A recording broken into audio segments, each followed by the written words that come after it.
স্বাগত ২৪ ঘন্টায় শুভ অষ্টমীর শুভেচ্ছা জানাই আপনাদের সকলকে। অষ্টমীর পুজো শুরু হয়ে গেছে ইতিমধ্যেই আমরা যেরকম দেখিয়েছি আপনাদের কিছুক্ষণ আগে বেলুর মঠের ছবি, সেখানে কুমারী পুজো শুরু হয়েছে সকাল ৯টা থেকে সকাল ১০টা পর্যন্ত চলবে সেই কুমারী পুজো। অন্যদিকে একডালিয়া এভারগ্রিনের মতো যে বারোবারি পুজোগুলো রয়েছে সেখানেও ইতিমধ্যেই অষ্টমীর পুজো শুরু হয়েছে। অন্যদিকে শোভাবাজার রাজবাড়ি সেখানে পুজো শুরু হয়েছে এবং আর কিছুক্ষণের মধ্যে সেখানে যে প্রতিবারের বলি হয়, আখ বলি, ছাঁচি কুমড়ো বলি, সেই প্রক্রিয়াও শুরু হয়েছে। দেখতে পাচ্ছেন একসঙ্গে একডালিয়া এভারগ্রিন, বেলুর মঠ এবং শোভাবাজার রাজবাড়ির পুজো। কমলাক্ষ ভট্টাচার্য বেলুর মঠ থেকে রয়েছেন আমাদের সঙ্গে। কমলাক্ষ, এই মুহূর্তে বেলুর মঠে কুমারী পুজোর ছবি আমরা দেখতে পাচ্ছি, কুমারী পুজোর শুরু হয়ে গিয়েছে, এখন কি চলছে সেখানে? পূজা দেখো, গঙ্গাপাড়ের এই মঠে এই মুহূর্তে পরম নিষ্ঠায় পরম শ্রদ্ধায় কিন্তু যে ভক্তেরা রয়েছে এই মুহূর্তে তারা কার্যত বিগলিত। কুমারী পুজো শুরু হয়েছে সকাল ৯টা থেকে। ৫ বছরের বৈশালী চ্যাটার্জি, তাকে দেবী কুমারী রূপে পুজো করা হচ্ছে, তার বরণ চলছে। এই মুহূর্তে কিন্তু আমরা যা ছবি দেখতে পাচ্ছি সরাসরি ২৪ ঘন্টার পর্দায় এই বেলুর মঠ থেকে, সেখানে দেবীকে নৈবেদ্য প্রদান করা হচ্ছে। সেখানে নতুন বস্ত্র, মিষ্টান্ন, ফল এবং তার সঙ্গে সঙ্গে শঙ্খ, সমস্ত কিছু দিয়ে বিভিন্ন উপাচার দিয়ে এই কুমারীকে এই মুহূর্তে বরণ করা হচ্ছে, তাকে নৈবেদ্য প্রদান করা হচ্ছে। এবং আশপাশের ছবিটাও কিন্তু প্রত্যেকেই একেবারে নিষ্ঠা করে এই দৃশ্য দর্শন করছেন। তার কারণ ১১৮ বছরের ট্র্যাডিশন এই বেলুর মঠের পূজা। ১৩০৮ সালে স্বামী বিবেকানন্দের এই বেলুর মঠে দুর্গাপুজোর প্রচলন, এবং তারপর থেকে কিন্তু একই রকম ভাবে ঠিক এইভাবেই ১ থেকে ৭ বছর বয়সী কন্যাদের কিন্তু কুমারী রূপে পুজো করা হয়। এবং স্বামী বিবেকানন্দ বেশ কয়েকজন কন্যাকে কুমারী রূপে এই বেলুর মঠে পুজো করেছিলেন এবং সেই ট্র্যাডিশন সমানে চলছে। সেখানে ৭ জন পুরোহিত তারা একযোগে কিন্তু এই কুমারীকে এই মূর্তি পুজো করছে।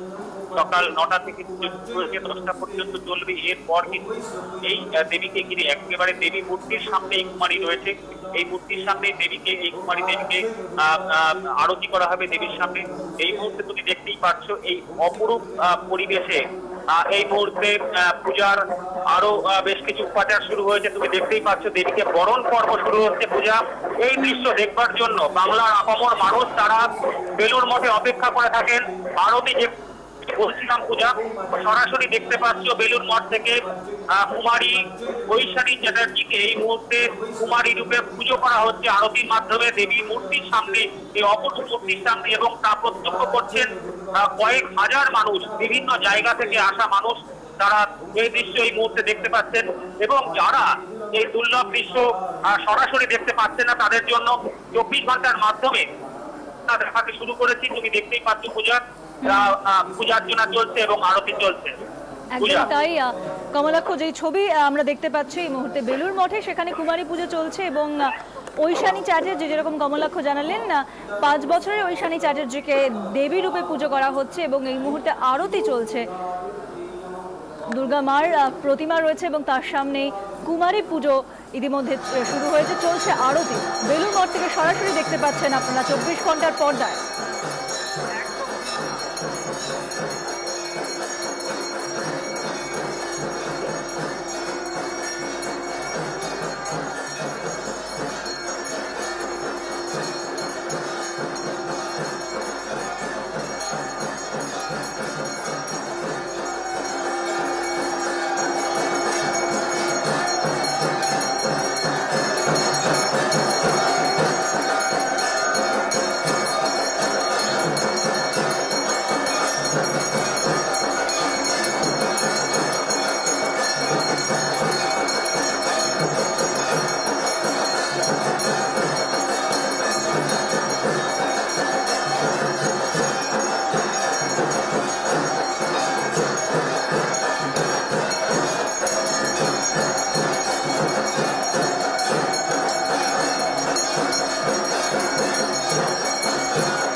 বেলুর মঠ থেকে সরাসরি দেখতে পাচ্ছেন কুমারী পুজো। ঐশানী চ্যাটার্জি 5 বছরের এই ছোট মেয়েটিকে আজ পুজো করা হচ্ছে। দেবিক জ্ঞানে পুজো চলছে বেলুর মঠে। 118 বছরের যে প্রথা, সেই প্রথা মেনেই হচ্ছে বেলুর মঠের এই কুমারী পুজো। এবং গঙ্গা পাড়ে বেলুর মঠে এই মুহূর্তে ভক্তদের সমাগম, এবং এই পুজো দেখতে বাংলার বিভিন্ন প্রান্ত থেকে ছুটে এসেছেন মানুষজন, এবং তারা এই মুহূর্তে প্রত্যক্ষ করছেন বেলুর মঠের কুমারী পুজো। যারা সেখানে পৌঁছতে পারেননি তাদের জন্য 24 ঘন্টায় আমরা তুলে ধরছি বেলুর মঠ থেকে সরাসরি সেই কুমারী পুজো।